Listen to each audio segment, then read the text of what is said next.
Bonjour, donc présentation du LM231 qui est un convertisseur tension-fréquence. Donc là on a une tension d'entrée, Vin, et en sortie on a un signal carré de fréquence qui est fonction donc, de la tension d'entrée mais aussi des composants qui l'entourent. Donc on voit que la tension de sortie Vout ici, cette sortie, vaut Vin, tension d'entrée, divisé par 2,9 volts fois RS, donc le RS il est ici, voilà, divisé par RL, la résistance ici, que multiplie 1 divisé par RT fois CT. Donc là dans l'application, moi j'ai mis une 10K ici, une 100K, donc j'ai un RS sur RL qui est égal à 10. Et donc si on prend la période, si on fait RT fois CT, eh bien on trouve que la période vaut 2,9 divisé par Vin fois RTCT, c'est-à-dire fois 680 microsecondes.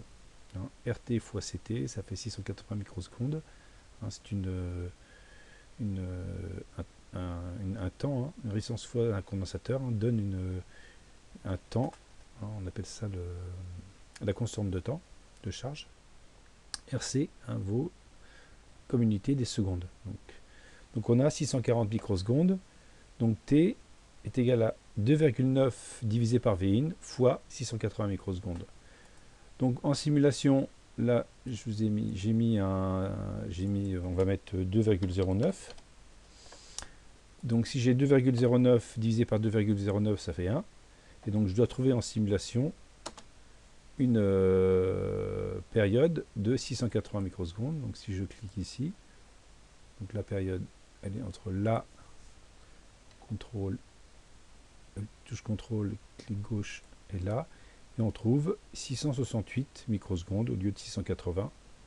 On a une petite erreur. Maintenant, si on met le double 418, eh bien on va avoir normalement 340 microsecondes, la moitié. Donc on voit que ça se resserre.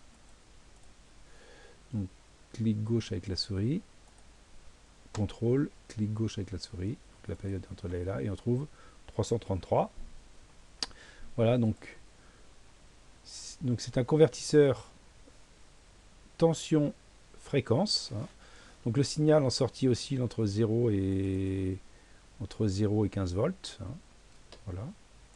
Après, si vous voulez autre chose, je pense que si vous mettez du 5 volts, si on met du 5 volts,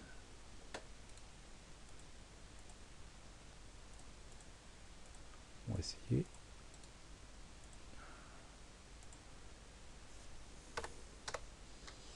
Donc on va voir si c'est une sortie à collecteur ouvert par espace. Voilà, donc c'est une sortie à collecteur ouvert. Donc suivant le potentiel que vous mettez ici, vous voyez là on oscille entre 0 et 5 volts. Donc voilà, présentation du convertisseur tension-fréquence, un LM231.